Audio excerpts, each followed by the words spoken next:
कांग्रेस के हिसाब मांगे कार्यक्रम पर बोले मनोहर लाल। ये बड़ी जानकारी। आपको बता दें कि केंद्रीय मंत्री ने कांग्रेस के चुनावी अभियान पर तंज कसा है। पहले अपने 10 सालों का हिसाब दे कांग्रेस, मनोहर लाल ये कहते हुए नजर आए। कांग्रेस ने हरियाणा को निराशा में छोड़ा है। केंद्रीय मंत्री मनोहर लाल ने यह बयान दिया है। कांग्रेस शासित राज्य का हाल देखना चाहिए, हमने जनता को हमेशा हिसाब दिया है, ये केंद्रीय मंत्री मनोहर लाल कहते हुए नजर आए। आपको बता दें कि कांग्रेस के हिसाब मांगे कार्यक्रम पर मनोहर लाल ने तंज कसते हुए ये कहा कि केंद्रीय मंत्री ने कांग्रेस के चुनावी अभियान पर उन्होंने तंज कसा और कहा कि 10 सालों का हिसाब दे कांग्रेस। मांगेंगे उनके 10 साल का, आखिर उन्होंने 10 साल में जो किया और देश को किस गर्त में उस समय डुबोया। देश निराशा अवसाद, इस समय प्रदेश जो है निराशा और अवसाद के अंदर फैला यानी डूबा हुआ था। और उस समय जनता ने उनको जब नकारा था, क्या हालत थी, पहला हिसाब को उनको देना पड़ेगा। और दूसरा, हमने साथ साथ अपना हिसाब दिया है। जब भी उन्होंने कहा, साथ साथ हमने कहा है कि हमारे प्रदेश की स्थिति क्या है और कितने बढ़िया ढंग से हम उसको चला करके लाए हैं। अगर उनको इस प्रकार का हिसाब लेना है तो जो कांग्रेस रूल्ड स्टेट्स हैं उनका हिसाब तो जाके ले लें। पास में पड़ोस में कांग्रेस राज्य करती रही पंजाब के अंदर। पंजाब को जो डुबोया वो कांग्रेस सरकार ने डुबोया, बचा खुचा आम आदमी पार्टी डुबो रही है।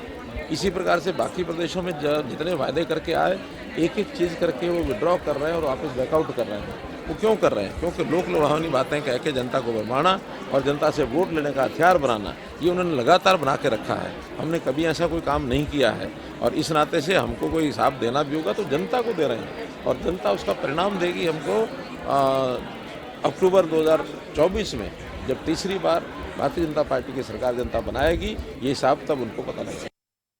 पहले हम हिसाब। रवि कालीरमन हमारे साथ बने हुए हैं। रवि, देखिए, हिसाब मांगो कार्यक्रम में कांग्रेस बीजेपी पर निशाना साधते हुए नजर आई। उन्होंने सीधे तौर पर बीजेपी से सवाल पूछे। अब इसी पर पलटवार करते हुए केंद्रीय मंत्री मनोहर लाल ने भी जवाब दिया है कि पहले आप अपने 10 साल का हिसाब दें, उसके बाद हमसे हिसाब लें। बिल्कुल चविष्का, देखिए, कांग्रेस का हरियाणा मांगे हिसाब कार्यक्रम पर मनोहर लाल का पलटवार जो है वो नजर आया है जी। केंद्रीय मंत्री की तरफ से कांग्रेस के चुनावी अभियान पर ये तंज जो है वो कसा गया है। उनकी तरफ से कहा गया है कि पहले अपने 10 साल का कांग्रेस जो है वो हिसाब दे। कांग्रेस ने हरियाणा को निराशा में छोड़ा था जी। कांग्रेस शासित राज्यों का हाल कांग्रेस को पहले देखना चाहिए, हमें जनता को हिसाब देना है और हम जनता को हिसाब देते हैं। और जनता आने वाले समय में जब विधानसभा चुनाव होगी उस दौरान अपना फैसला जो है वो सुना देगी। कहीं ना कहीं कांग्रेस को अपने तमाम जो काम उन्होंने अपने शासन के दौरान किए थे उसका हिसाब जनता को देना चाहिए। अब बिल्कुल रवि, जिस तरीके से अभी दोनों तरफ से प्रतिक्रियाएं सामने आ रही हैं, कांग्रेस की अगर बात की जाए तो कांग्रेस भी पूरा बखान करती हुई नजर आ रही है कि इन 9.5 सालों में बीजेपी ने क्या किया है। और उसी दौर पर तंज कसते हुए भी केंद्रीय मंत्री मनोहर लाल नजर आ रहे हैं, क्योंकि वो पूर्व सीएम रहे हैं। 9.5 साल का कार्यकाल उनके हाथ में ही रहा है। तो कहीं ना कहीं ये जो आरोप प्रत्यारोप का दौर जारी है, क्या लगता है इससे कि क्या कुछ असर इसका देखने को मिलेगा? कहीं ना कहीं पार्टियां एक दूसरे पे आरोप प्रत्यारोप का जो दौर चल रहा है, इसको लेकर भी कहीं ना कहीं काफी एक्टिव होकर नजर आती हैं, क्योंकि जिस तरीके से जनता की बात की जाए तो जनता के सामने सारी सच्चाई है। 9.5 साल का कार्यकाल, चाहे बीजेपी की बात की जाए या उससे पहले कांग्रेस के कार्यकाल की बात की जाए। चविष्का, देखिए, चुनावी दौर है और चुनावी दौर में आरोप प्रत्यारोप जो है वो लगते रहते हैं। अभी बयानबाजी शुरू हुई है, जैसे जैसे चुनाव नजदीक आएगा तो ये बयानबाजी और भी तेजी जो है उसमें देखने को मिल सकती है।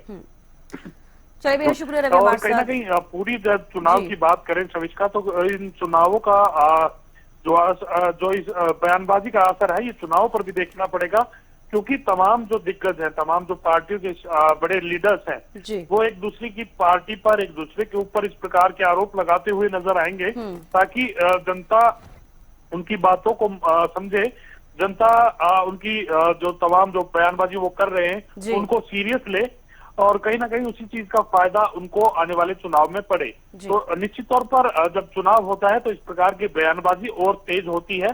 तो ये शुरुआत है अभी और आने वाले समय में और इस प्रकार की बिल्कुल रवि, जनता को भी समझने की जरूरत है, चाहे वो कांग्रेस हो या फिर बीजेपी की जो रणनीति रही हो। बेहद शुक्रिया रवि हमारे साथ जुड़ने के लिए और तमाम जानकारी देने के लिए।